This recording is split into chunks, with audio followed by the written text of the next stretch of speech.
The city of Sinjar itself was not part of our plan, but now most of the districts are under our control.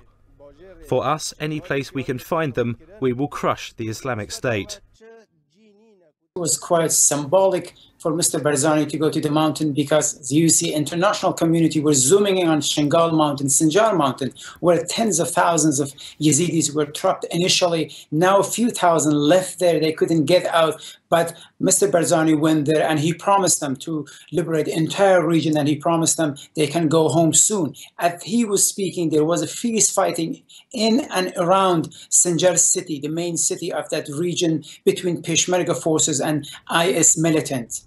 I was there yesterday. I was in the bottom of the mountain and the route has been opened. There was tens of trucks carrying humanitarian aids driving from the land for the first time from Iraqi Kurdistan up to the mountain, and also Peshmerga forces were reinforcing their position in and around the mountain, and seems those convoy has reached the mountain. And again, today early morning, a convoy of 10 lorries loaded with food and water, it was on the road toward the mountain. Yesterday I talked to one of the commander. He said, as you see, there is no IS militant casualties. We haven't seen any dead bodies. And he told me, do you know what does it mean? It does mean they have run, they didn't resist. But while we were there, there was some shelling and some mortars was hitting the Peshmerga position by IS militants. And that's why we heard from the Kurdish commander and called the American for air support. And obviously with the coordination of air and